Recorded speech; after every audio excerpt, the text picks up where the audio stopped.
Welcome to the special edition episode of Beyond the Forecast. I'm Jeff Edmondson. We're going to be talking to the engineers, the experts, and the scientists at NASA Langley Research Center all about the Space Launch System.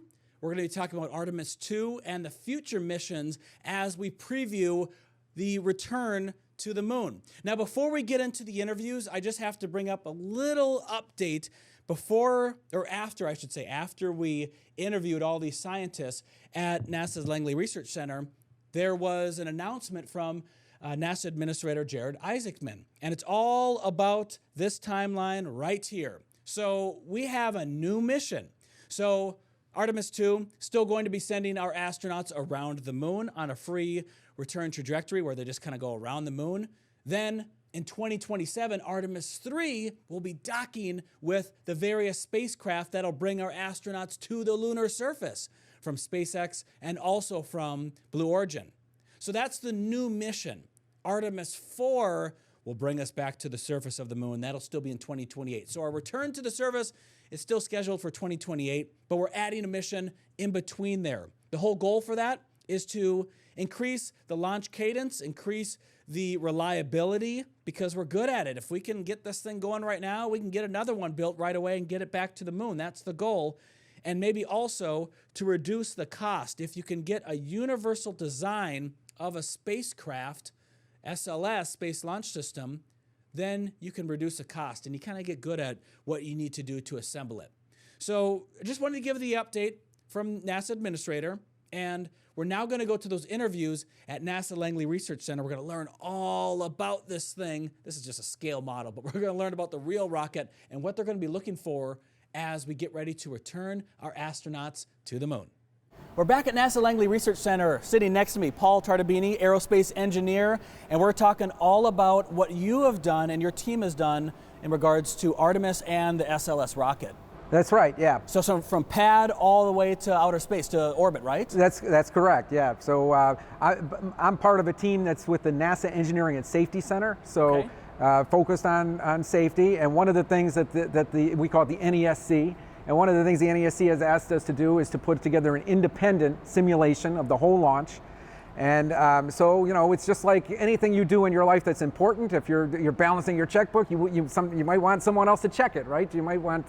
We do the same thing. We have a team that's part of the SLS program that does their simulations. We have our team that does independent checks, independent verifications. One of the things we're really interested in is all the separation events as we go from liftoff all the way to orbit. So I brought in a model 1/235 scale. So this is tiny, but it gets the job done. And separation, so it's not just separation of stages, it's separating even from the launch pad. That's right, yeah, the first separation we have is lifting off from the launch pad. We have the mobile launcher. We have, we model everything, like even the vibrations of the launch pad as it lifts off. It takes about 7 seconds to clear the launch pad, and before it starts its pitch maneuver to get it to orbit. And so yeah, we're looking at all the different, there's umbilicals that connect to the launch pad, to the, all those drop off. We're making sure we don't come close to those. Right. Yeah, and so we do simulations, all computer model of that to make sure that we understand everything and the risks of it and that kind of thing. Yeah. So then let me just show it here. So we separate from the pad, and then what's next? What do we focus on after that point? Yeah, so once we clear the pad, we start kind of rolling and pitching over the vehicle. And we have, our boosters provide about 75% of the thrust, and we have our core stage engines firing as well. About 2 minutes into the flight, the boosters are out of propellant, and we separate them. So 75% of the power from liftoff is coming just from the two SRBs. Yeah, right. For those first 2 minutes of flight, those SRBs are providing most of the power. That's right. Okay, because it's just so heavy. It's so heavy, yeah, exactly. Yeah. And so once we get up to the separation, about 2 minutes in, then these boosters separate. Yep. And there's, and those go into the Atlantic. Into the Atlantic, yep. Yeah. There's little motors that push them away, and so then we're looking at that. And then are these similar to the ones that we saw like on shuttle? They're the same ones, similar as shuttle. They have an extra segment, so a little bit more powerful than what we had on shuttle. Okay, yeah, got it. And so then probably about 3 minutes into flight, then we have these little panels that are over the service module that's located up here. Yep. Those are jettisoned off, and they're there during launch to protect it from heat, wind, things like that. And then, but as soon as we don't need them anymore, we're out of the atmosphere, it's not as important. We get rid of them because we don't want to carry dead weight to orbit. And it means we can carry more useful things to orbit. So we get rid of them. So that's the next one we look at. We model all those panels coming off and the aerodynamics of them. It's thin atmosphere, but there's still a little bit of aerodynamic forces on them. When we're talking about the panels that are coming off, we have to make sure they fall away correctly. And even though that you mentioned the atmosphere is thin, they need to fall away from the spacecraft. You don't want them touching the spacecraft on the way back down. That's right, yeah, they need to stay away from the spacecraft. We look at a lot of different things in our computer model. It's convenient because we can look at different things, like what happens if an engine goes out. If an engine goes out, we can still get to orbit, we fly a little bit different trajectory. So because of that, the panels will behave a little differently, so we check that scenario out. So we do all those kinds of things in our simulation, yeah. Wow, so every separation is what is being done for your simulations. Right, yeah, that's right. That's a lot. The next thing, yeah, after that one, there's more. After that one, we jettison the abort system. Yep. At that point, we don't need any more, so we get rid of it. How many minutes after liftoff is that coming out? That's about 3.5 minutes. Okay, so this is all happening in 3 minutes. All very quickly, yeah. All very quickly. Yeah. Then after that, we're pretty good until we call it MECO, main engine cutoff. That's about 8 minutes in, and at that point, then we'll separate this upper stage, which is kind of goes to the bottom of this segment here, from the core stage. We don't need the core stage anymore. We just have the upper stage. We do that separation, and then after that we'll have maybe I think about 3.5 hours after we launch, where we'll separate the Orion crew module and service module from the upper stage. We don't need the upper stage anymore, okay. and then that's what puts it on a trajectory to the moon. Okay, got it. So yeah, a lot of separations, and those are the things where things are happening, right? Things we're pulling away. We don't want to make sure there's no recontact. There's no things that hit. All those kinds of things we look at. What if we have springs that push some of these things away? What if a spring doesn't work? All those kinds of things. We can check it out in a simulation where it's safe to do it and see what happens and make sure we can handle some reasonable, failures. We want to make sure we can handle everything, just like your car can. Yeah. And when we simulate this, we do. We can run these things thousands of times, very similar to your weather models, where you'll do these ensembles of weather models of where the hurricane might go. Well, we can do the same thing with our simulation. We can try, what if an engine goes out? What if the aerodynamics are stronger than we think? What if the wind's blowing this way? All these different scenarios and see what would happen. Make sure that we're covered, and we can have a lot of margin, so that we can handle little things that are a little different than what we would expect. Got it. That's great. How many are on your team here? Let's see, I think here at NASA Langley, we probably have 5 or 6 people who are helping. Okay. Yeah, and then we've got some from other centers too that are on part of our team. Yeah, this is NASA-wide, and this is just one part of the launch. There's so many other things that we have to learn about. That's right. Thank you very much, Paul, for the insight on all the separation and all the different stages that we have to look for when we watch the launch here coming up soon. Yeah, great. We're excited, and we can't wait. So we're hoping it happens here real soon. Okay. All right. Thanks.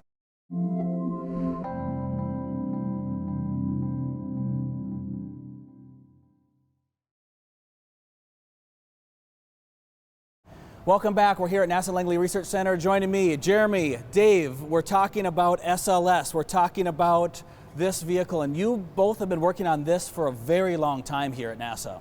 So tell me a little bit about kind of your history, working together, how long you've been here. This is just a simple model. This is not the actual best model, but I just brought this in just for illustrative purposes. Jeremy, we've been working on this project a long time, since 2010 or so, as part of the Space Launch System aerodynamics team here at NASA Langley.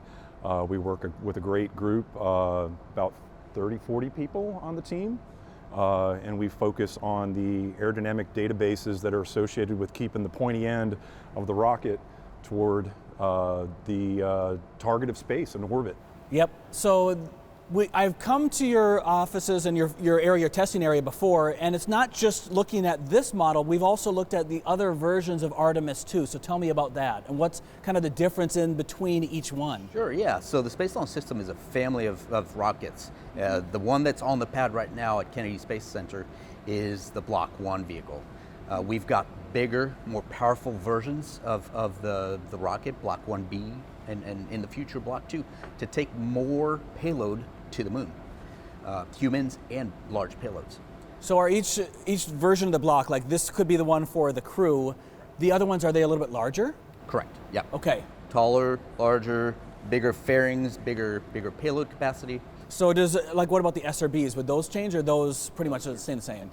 Those Okay. will be the same. Those will be the correct. same. There's a more powerful upper stage called the Exploration Upper Stage on Block 1B, which we've been testing for years also, and soon will be again, to carry components of the Gateway Lunar Space Station to orbit around the moon. Yeah, because we can pull an illustration up of it because we have that, but the top of the spacecraft is a different shape than this one. Correct. It's a little bit more kind of rounded out at the top. Just as oversimplified, Exactly. way oversimplifying it, Yep. but yeah. So again, we're doing all these tests. What are we looking for when we have these in the tunnel and we're doing these tests? What are we looking at? Well, my team specializes on the buffet environments, the unsteady aerodynamics that could shake and vibrate the rocket on its way to orbit. If you stick your hand out the window of your car going down I-64 at 70 miles an hour, keeps the speed limit. Feel around the side view mirror. There's a lot of turbulent airflow, right? Your hand will be pushed back by the steady aerodynamic force, but then feel around the side view mirror, and there's a lot of turbulent eddies and flow around that. So imagine at Mach 1, Mach 2, sticking your hand out the window of Orion, if you could, and understanding that at those speeds, the aerodynamic forces are immense, and the unsteadiness in the flow is great also, which could shake and vibrate the rocket. And so we make sure that we can fly this vehicle safely. Crew safety is the most important thing, at the top of the target here, and having a safe mission to the moon. When we kind of look at the parts and we're worried about, and not maybe worried, but we're focused on how that air is flowing around, like the SRBs or the space in between them, what were some things that we learned over the development of the SLS over the years? Yeah, so one thing we learned was, there are areas in the vehicle that there's highly turbulent, unsteady flow. If you want to go ahead and point it out, yeah. Vortices that can develop, particularly where the forward attach of the SRBs to the inner tank, to the structure of the core stage attached. These are very important separation points for booster step at about Mach 4 and about 2 minutes and 10 seconds into flight. We separate these boosters, but until then, they have to carry through all the immense forces of the thrust of each of these boosters into the core stage. And so it's a big component.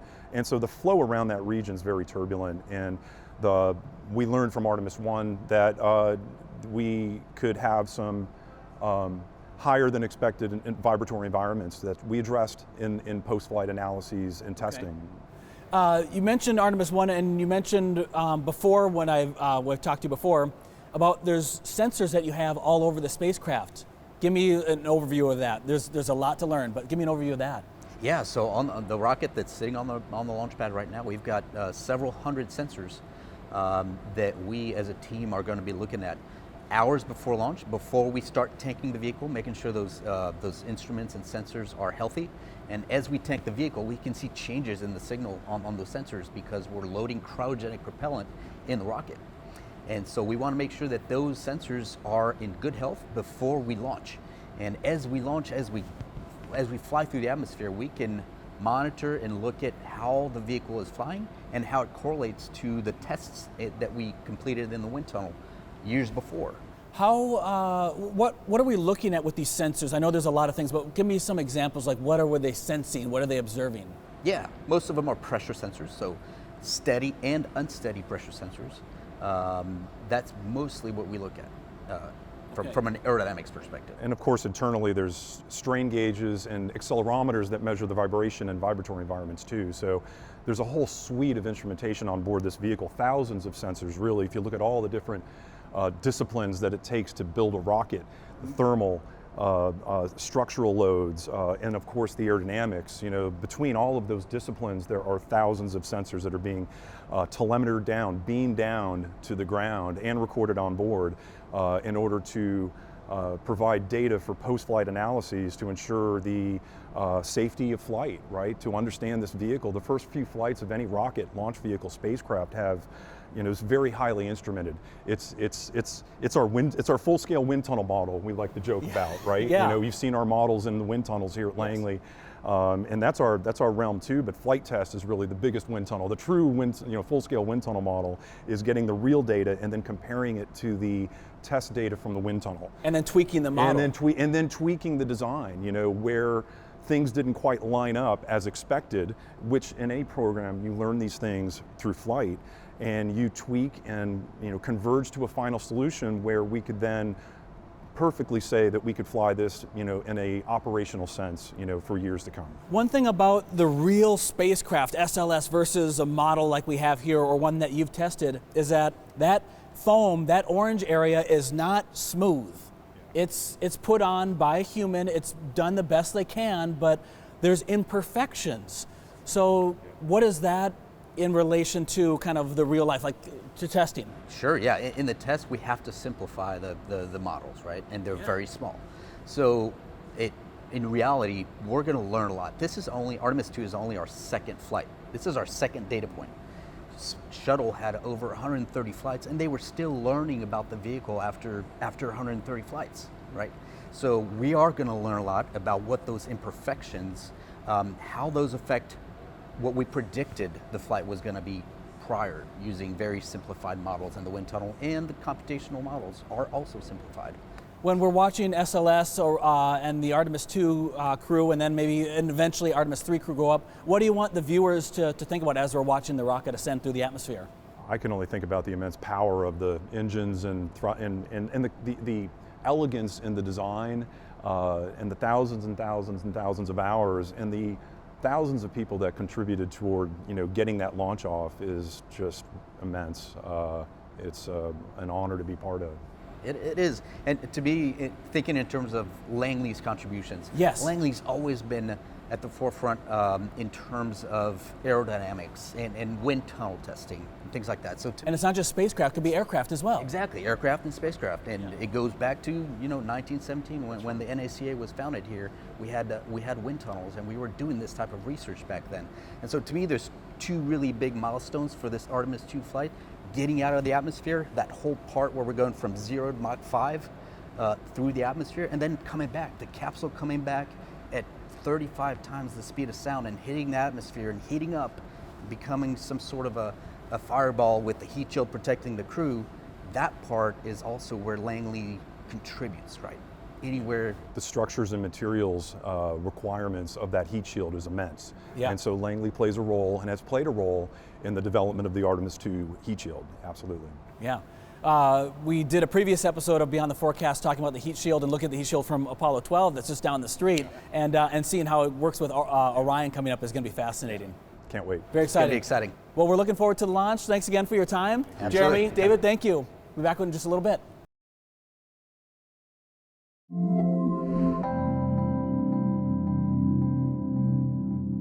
Welcome back to the special edition episode of Beyond the Forecast, and we've been previewing Artemis II. That was a great talk that we had with all the engineers, scientists at NASA Langley Research Center. Thank you very much for your time. It was great to learn more about the SLS, more about the rocket. Hope you learned something too.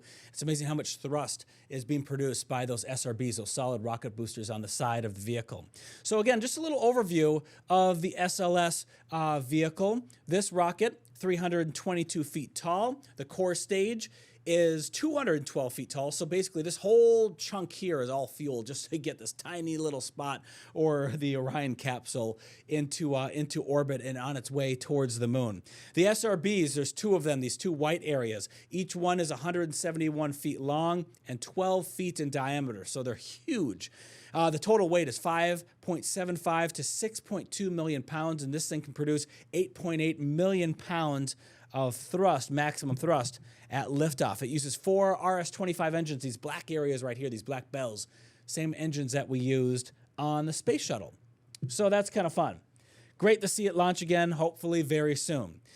Back to Artemis III. So Artemis III is not going to be bringing our astronauts to the lunar surface. We're just going to be doing some testing of docking our SLS with the lunar modules that we're going to use to bring our crews down to the lunar surface. If we want to learn more about that, we can go back to the past and look at the 1960s mission, Apollo 9, and here's the mission patch. And you can see the Saturn V vehicle, you have the crew module, and also the lunar lander.